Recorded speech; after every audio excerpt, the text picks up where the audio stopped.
مولا کائنات امیر المومنین علیہ السلام کی ذات پہ بلند تر صلوات پڑھیے۔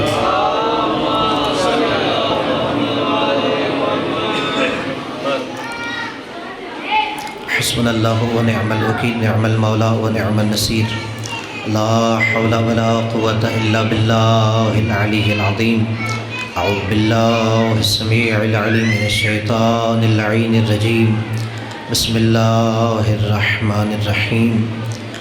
الحمد للہ الذی ہدانا لہذا وما كنا لنہتدی لولا ان ہدانا اللہ، لقد جاءت رسول ربنا بالحق، والصلاة والسلام علی نبیہ وصفیہ وحبیبہ وامینہ وحجتہ النبی الامی المکی المدنی القرشی الہاشمی الابتحی سید الثقلین نبی الحرمین امام القبلتین وسیلتنا فی الدارین جد الحسن والحسین ابی القاسم محمد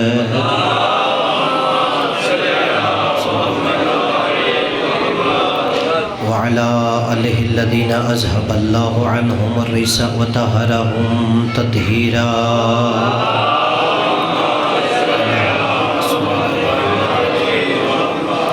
واللعنة الدائمة على أعدائهم وقتلتهم وغاصب حقوقهم ومنكر فضائلهم، أما بعد فقد قال الهدى في كتابه العلى، بسم الله الرحمن الرحيم۔ وإذ ابتلى إبراهيم ربه بكلمات فأتمهن قال إني جاعلك للناس إماما، ملکی آواز بلند صلوات پڑھیے۔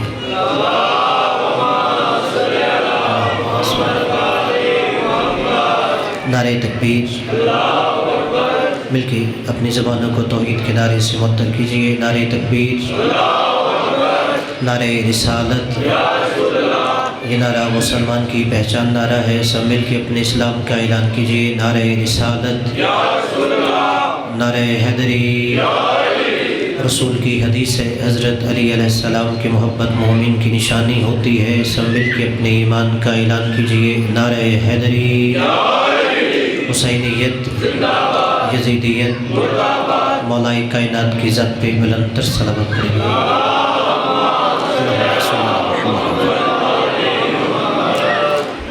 دوحہ مالک کائنات آپ کا تشریف لانا اپنی بارگاہ میں قبول و منظور فرمائے۔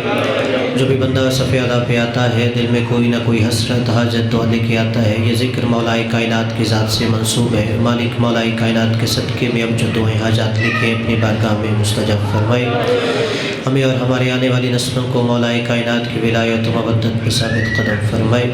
ہمیں دنیا میں مولا علی کی زیارت، آخرت میں شفاعت نصیب فرمائے۔ مالک ہمارے وقت کے امام کو ہم سے راضی فرمائے۔ اپنی اپنی دعاؤں کی قبولیت کے لیے بلند تر صلوات پڑھیے۔ اللہم صلی علی محمد و آل محمد۔ قبلہ توجہ ہے کہ کچھ عرض کروں؟ اذان گرامی،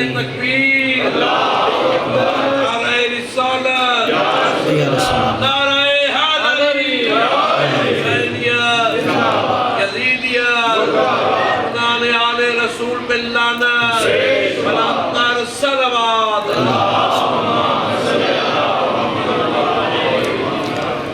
اذان گرامی، صاحبان ذی وقار، محبان اہل بیت علیہ السلام، عاشقان امیر المومنین علیہ السلام، میں نے سورہ بقرہ پارہ نمبر 1 کی جس آیت مجیدہ کی تلاوت کی ہے، اس آیت میں اللہ نے یہ بتایا ہے جیسے نبی اللہ بناتا ہے، رسول اللہ بناتا ہے، ویسے امام بھی اللہ بناتا ہے۔ کہ جب میرے قوم کے بچوں سے یہ سوال کیا جاتا ہے یہ آپ نے امام کہاں سے لیے ہیں، کیا قرآن میں ہے کہ کوئی اللہ کے پاس منصب امامت بھی ہے؟ اس آیت میں اللہ نے کہا وَإِذِ ابْتَلَىٰ إِبْرَاهِيمَ رَبُّهُ بِكَلِمَاتٍ، کہ میرے حبیب اپنی امت سے کہو وہ وقت یاد کرو جب ابراہیم کا رب اسے کچھ کلمات سے آزما رہا تھا، فَأَتَمَّهُنَّ، تو امتحان میں ابراہیم رعایتی نمبر لے کے نہیں پورے نمبر لے کے کامیاب ہو گیا۔ فَأَتَمَّهُنَّ کا مطلب یہ نہیں ہے کہ 100 میں سے 33 لیے تھے، بلکہ فَأَتَمَّهُنَّ کا مطلب یہ ہے کہ جناب ابراہیم نے 100 میں سے 100 نمبر لیے، یعنی امام بننے کے لیے رعایتی نمبر نہیں لیے جاتے، پورے نمبر لیے جاتے ہیں کہ رعایتی نمبر نہیں دے سکتے، اس کا عمر زیادہ ہے یا یہ ایمان پہلے لا رہا تھا، اس نے مال زیادہ خرچ کر دیا ہے، اس کا خاندان بڑا ہے، نہیں، اللہ کی بارگاہ میں پورے نمبر لیے جاتے ہیں۔ جب پورے نمبر ابراہیم نے لے لیے، قالا تو اللہ نے کہا انی جاعلک للناس اماما، ابراہیم تجھے لوگ نہیں میں لوگوں کا امام بنا رہا ہوں۔ تجھے لوگوں نے امام نہیں بنایا، تجھے میں لوگوں کا امام بنا رہا ہوں۔ اب شیعہ نے حیدر کرار برادر اسلام سر اٹھائیے اور جملہ لوہے دل پہ نقش کیجئے، جو چند لوگوں کا امام ہو اسے ابراہیم کہتے ہیں، جو ساری کائنات کا امام ہو اسے علی کہتے ہیں۔ مولا آپ کو سلام دے۔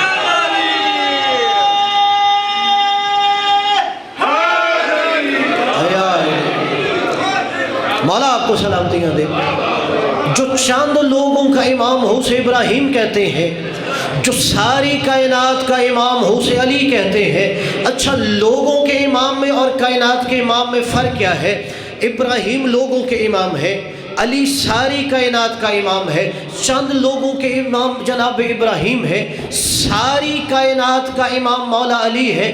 جو چند لوگوں کا امام ہے ابراہیم، جب وہ دنیا میں آ رہے تھے تو اللہ نے پہلے ہی سے یہ بتا دیا تھا کہ ایک بچہ دنیا میں آئے گا جو نمرود کا تخت الٹ دے گا، تو ابراہیم نے بچے قتل کروانے شروع کر دیے۔ تو جناب ابراہیم کی ولادت ایک غار میں ہوئی تھی، 13 سال تک جناب ابراہیم اسی غار میں پلتے رہے۔ تو جو چند لوگوں کا امام ہے وہ غار میں دنیا میں آتا ہے، جو ساری کائنات کا امام ہو وہ اللہ کے گھر میں آیا کرتا ہے۔ مولا آپ کو سلامت رکھے۔ یا علی، اللہ اکبر، یا رسول اللہ،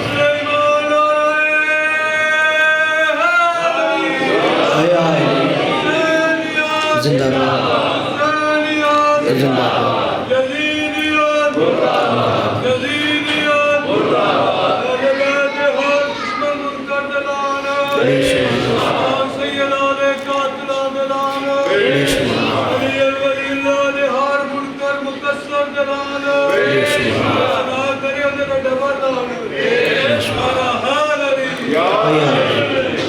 جو چند لوگوں کا امام تھا اسے غار میں اللہ نے بھیجا، جو ساری کائنات کا امام تھا اللہ نے اسے اپنے گھر میں بھیجا۔ اب دیکھیے یہ اتفاق نہیں ہے، یہ قدرت کا انتظام ہے۔ جو چند لوگوں کا امام ابراہیم وہ بھی بت شکن تھا، جو کائنات کا امام علی ہے وہ بھی بت شکن ہے۔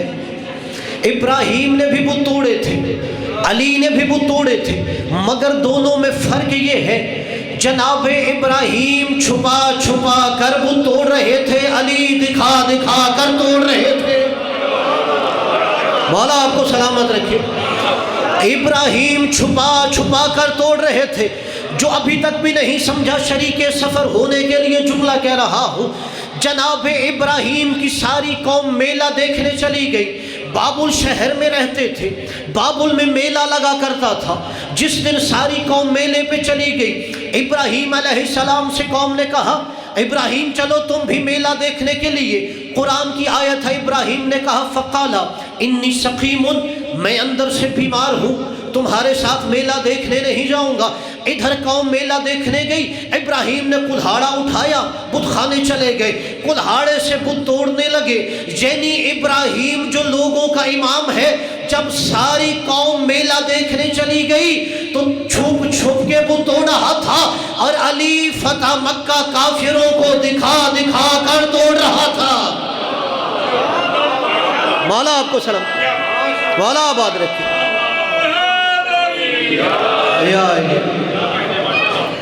ایک مومن ہے، رمضان صاحب کے لیے مجھے دعا کے لیے کہا، مولا علی کے صدقے میں مالک انہیں اپنی مقاصد میں کامیاب فرمائے، مالک آپ سب کی دعائیں مستجاب فرمائے۔ تو ابراہیم چند لوگوں کا امام، وہ بھی بت شکن ہے۔ علی کائنات کا امام وہ بھی بت شکن ہے، مگر ابراہیم چھپا چھپا کر بت توڑ رہے تھے، علی دکھا دکھا کر بت توڑ رہے تھے۔ اور پھر دونوں میں فرق ہے، ابراہیم بھی بت توڑ رہے تھے، علی بھی بت توڑ رہے تھے۔ جو چند لوگوں کا امام ہے وہ ابراہیم زمین پر کھڑے ہو کر بت توڑ رہے تھے، علی مہر نبوت پہ سوار ہو کے توڑ رہے تھے، علی مہر نبوت پہ۔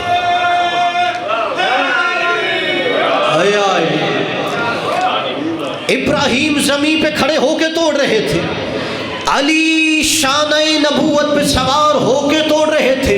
جب ابراہیم نے بت توڑے، کوئی ابراہیم کا قصیدہ نہیں پڑھ رہا تھا، کوئی ابراہیم کو داد نہیں دے رہا تھا، کوئی ابراہیم کی منقبت نہیں سنا رہا تھا۔ شیعان حیدر کرار ناز کیا کرو، تمہارے دل میں علی کی ولایت و محبت کا عقیدہ ہے۔ جب ابراہیم نے بت توڑے، کسی نے قصیدہ نہیں پڑھا۔ جب علی شانہ نبوت پہ سوار ہو کے بت توڑ رہا تھا، نبیوں کا سردار قصیدہ پڑھ رہا تھا، یا علی تیرے کیا کہنے، تو حق کا کام کر رہا ہے، یا علی میرے کیا کہنے، میں نے حق کو اٹھایا ہوا ہے۔ مولا آپ کو آباد رہے۔ یا علی نبی، یا علی دیوبندی عالم شاہ عبد الحق محدث دہلوی نے بھی یہ قصیدہ لکھا ہے کہ نبی کہہ رہے تھے علی تیرے کیا کہنے، تو حق کا کام کر رہا ہے، اور علی میرے کیا کہنے، میں نے حق کو اٹھایا ہوا ہے۔ اور قبلہ بت توڑنے آسان نہیں ہوتے۔ ہر مسلمان کی خواہش تھی وہ جو مکہ میں کعبہ کے اوپر بت لگا ہے حبل، اسے میں توڑوں۔ ہر مسلمان آگے بڑھ کے کہتا ہے یا رسول اللہ وہ جو حبل ہے اسے توڑنے کی سعادت مجھے دیجئے۔ میرے نبی دل توڑا نہیں کرتے، دل جوڑا کرتے ہیں۔ نبی نے ایک جملہ کہا کہ مسلمانوں جو بھی وہ بت توڑنا چاہتا ہے توڑ لے، مگر اسے توڑ وہ سکتا ہے جس نے خود اسے سجدہ نہ کیا ہو، جس نے خود سجدہ نہ کیا ہو۔ ہر بڑھتا ہوا قدم رک گیا سوائے علی کے قدم کے۔ مولا علی نے کہا یا رسول اللہ علی یہ بت کل بھی توڑ سکتا تھا، آج بھی توڑ سکتا ہے۔ علی نے کبھی سجدہ نہیں کیا، علی بت پرست نہیں، علی بت شکن ہے۔ اور قبلہ کسی دوسرے شہر میں تبلیغ کرنا آسان ہوتی ہے، وہاں آپ کو جانتا کوئی نہیں ہوتا، آپ بے شک ہاتھ میں تسبیح لہرا لہرا کے تبلیغ کریں، لوگوں کو کیا پتہ یہ کون ہے، اس کا باپ کیسا تھا، اس کی ماں کیسی تھی، اس کا خاندان کیسا تھا، اس کا بچپن کیسا تھا، اس کی جوانی کیسی تھی۔ قبلہ ہمیں فخر ہے ہمارے 14 نے وہاں تبلیغ کی ہے جہاں ان کا بچپن گزرا، جہاں ان کی جوانی گزری، جہاں ان کا بڑھاپا گزرا، جہاں ان کے ننہال والے جانتے تھے، جہاں ننہال والے جانتے تھے۔ اگر کوئی ایسا ویسا بندہ مبلغ بن جائے، مبلغ ہی نہیں مسلمانوں کا حاکم بن جائے، اور سگا بیٹا شراب پیتا پکڑا جائے اور قاضی کہے اس کے بیٹے کو کوڑے مارو اس نے شراب پی ہے، اور باپ کہے ہاں ساری دنیا میں میری عدل کی شہرت ہے، باپ کہے اسے کوڑے لگنے چاہیے، تو سگا بیٹا باپ کی آنکھوں میں آنکھیں ڈال کے کہتا ہے مجھے کوڑے وہ مارے جو خود شراب نہیں پیتا، مجھے کوڑے وہ مارے جو خود شراب نہیں پیتا۔ قبلہ جو پیچھے رہ گیا وہ ان سے پوچھ لے، جو ہاتھ اٹھا ہے، جو ہاتھ اٹھائے اسے میں داد دیتا ہوں۔ سگا بیٹا کہتا ہے مجھے کوڑے وہ مارے جو خود شراب نہیں پیتا، تو بھری مسجد میں سناٹا چھا گیا۔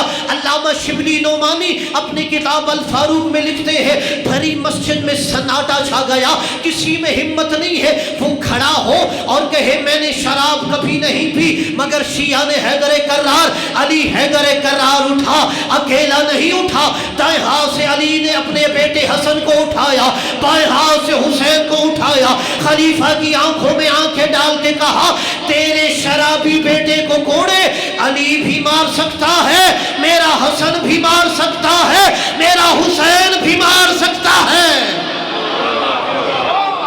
مولا آپ کو سلام۔ یا رسول اللہ، مولا نے کہا تیرے بیٹے کو علی بھی کوڑے مار سکتا ہے، یہ میرا حسن بھی مار سکتا ہے، میرے حسین بھی مار سکتا ہے۔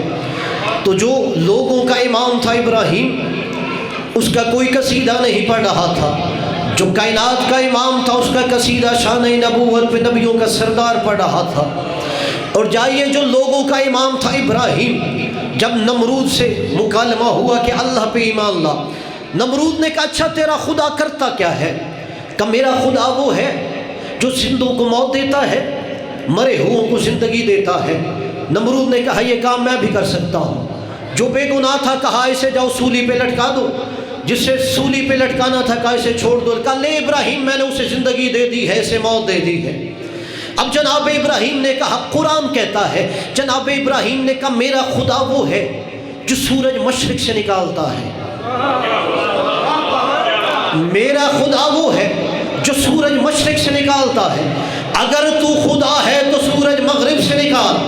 قرآن کہتا ہے فَبُهِتَ الَّذِي كَفَرَ، یہ بات سن کے کافر حیران رہ گیا کہ مجھے کیا دلیل دے رہا ہے، اگر تو خدا ہے تو سورج مغرب سے نکال۔ جو لوگوں کا امام ہے وہ یہ سمجھ رہا تھا کہ مغرب سے سورج نکال دینا خدا ہونے کی دلیل ہے۔ میرا مولا علی جنگ صفین سے واپس آ رہا ہے، جب لوگوں نے کہا یا علی ہماری نماز قضا ہو رہی ہے، علی نے انگلی کے اشارے سے ڈوبتا ہوا سورج پلٹا کے بتایا دادا ابراہیم مغرب سے سورج پلٹا لینا یہ خدا ہونے کی دلیل نہیں، یہ تو حجت خدا ہونے کی دلیل ہے۔ یہ تو علی بھی پلٹا رہا ہے۔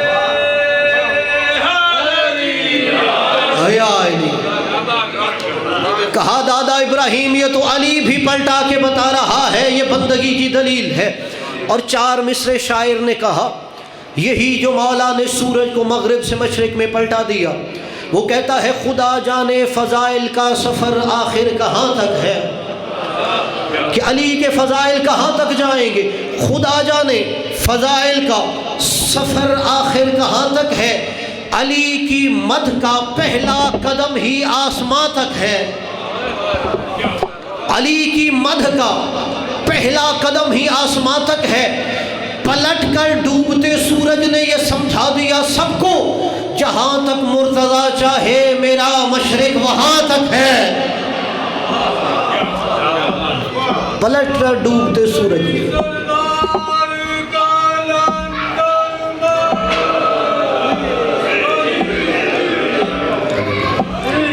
پلٹ کر ڈوبتے سورج نے یہ سمجھا دیا سب کو، جہاں تک مرتضیٰ چاہے میرا مشرق وہاں تک ہے۔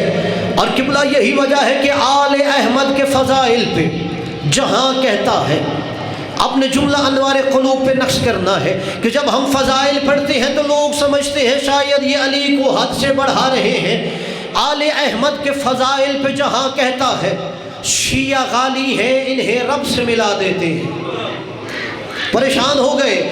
آل احمد کے فضائل پہ جہاں کہتا ہے شیعہ غالی ہیں انہیں رب سے ملا دیتے ہیں، آخری مصرے پہ توجہ کرنی ہے۔ آل احمد کے فضائل پہ جہاں کہتا ہے شیعہ غالی ہیں انہیں رب سے ملا دیتے ہیں، ہم بھلا کون انہیں رب سے ملانے والے، حق تو یہ ہے وہ ہمیں رب سے ملا دیتے ہیں۔ ہم بھلا کون، ہم بھلا کون انہیں رب سے ملانے والے، حق تو یہ ہے وہ ہمیں رب سے ملا دیتے ہیں۔ دنیا تو ابھی علی کے کمالات دیکھتی ہی نہیں، جس علی کی زبان سے ایک ایک نکلنے والا جملہ نہج البلاغہ بن رہا ہو، اور اس معاشرے میں جہاں لوگ اپنی فصاحت و بلاغت پہ ناز کرتے تھے، وہ خود کو عرب کہتے تھے، دنیا کو عجم کہتے تھے۔ عجم کا مطلب ہے جو گونگا ہو، وہ کہتے تھے کہ ہمیں بات کرنی آتی ہے، باقی ساری دنیا گنگی ہے، انہیں فصاحت و بلاغت کا پتہ نہیں۔ کچھ ایسے ہی عرب کے لوگ بیٹھے ہیں، کہتے ہیں یا علی ہماری عربی زبان فصیح و بلیغ ہے۔ مولا نے کہا تمہاری عربی زبان کا کون سا ایسا حرف ہے اگر اسے عربی زبان سے نکال دے تمہاری زبان گونگی ہو جائے گی۔ صلوات پڑھیے مولا علی علیہ السلام کی ذات.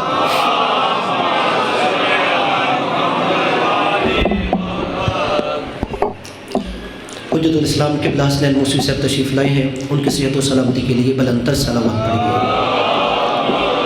بسم اللہ.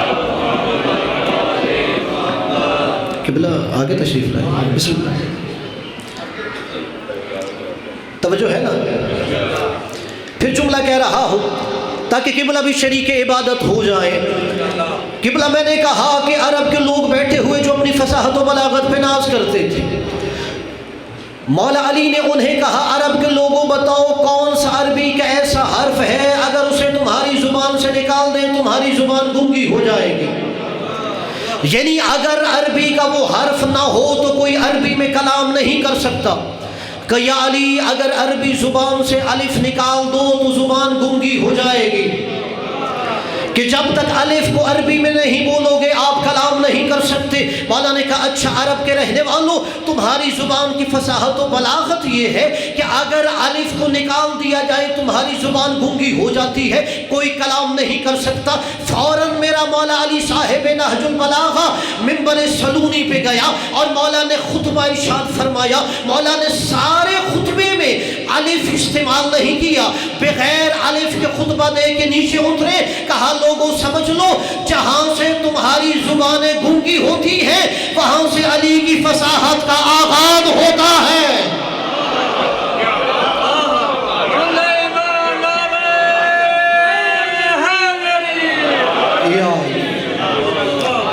جہاں سے تمہاری زبانیں گونگی ہو جاتی ہیں وہاں سے فصاحت کا آغاز ہوتا ہے. کمال تو تم نے علی کا دیکھا ہی نہیں.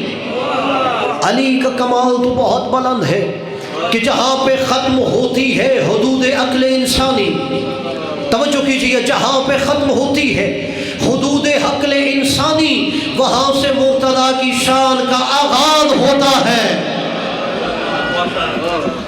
ہر ظرف میں علی آتا بھی نہیں ہے.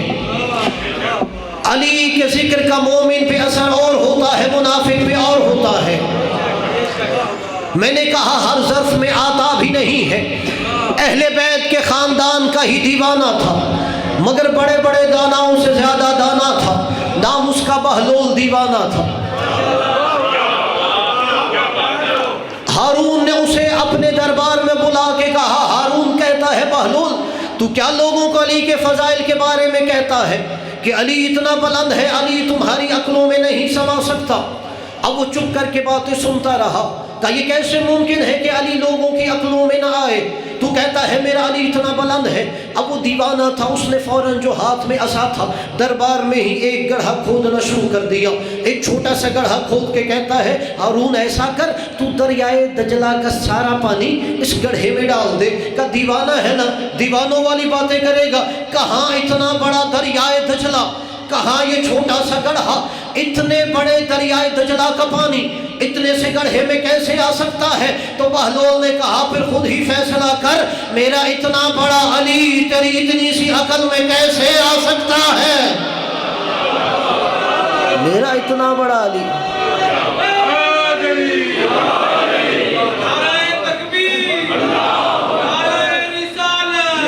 یا رسول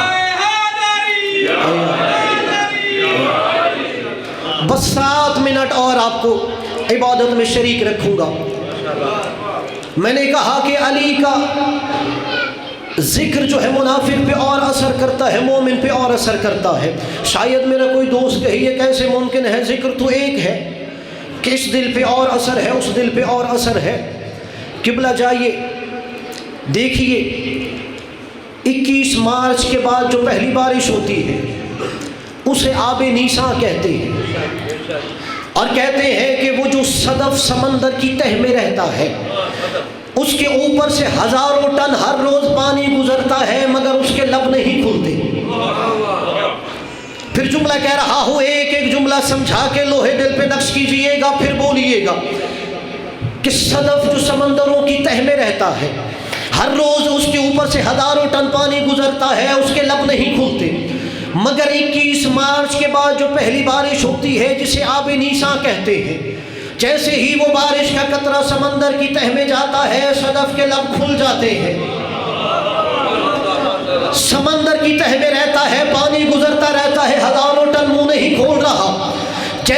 ہی آب نیسا گرا صدف کے منہ میں گیا اور وہی بارش کا قطرہ موتی بن جاتا ہے۔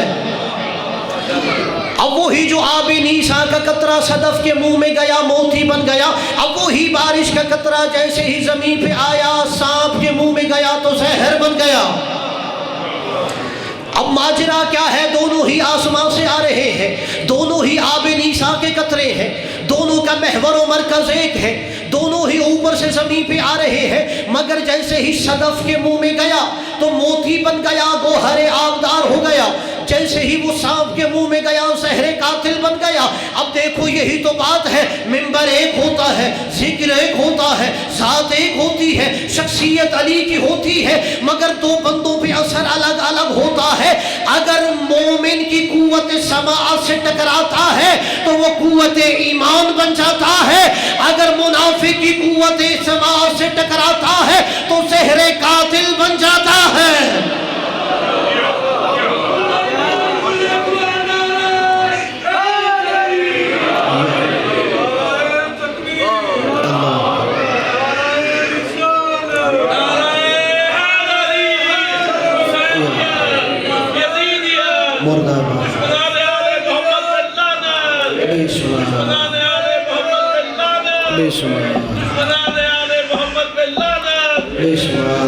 آخری جملہ میرے حصے کا مصائب قبلہ حسنین موسوی صاحب پڑھیں گے، بس 2 منٹ میں ایک نتیجہ دے کے آگے بڑھ رہا ہوں۔ اور یہی تو وجہ ہے کہ نبی نے اپنی زندگی میں منافقوں کے نام بھی بتائے تھے، کہ روایت میں حذیفہ یمانی کو، اور پھر باقی روایتوں میں منافقوں کے نام نہیں صرف نشانیاں بتائی تھی۔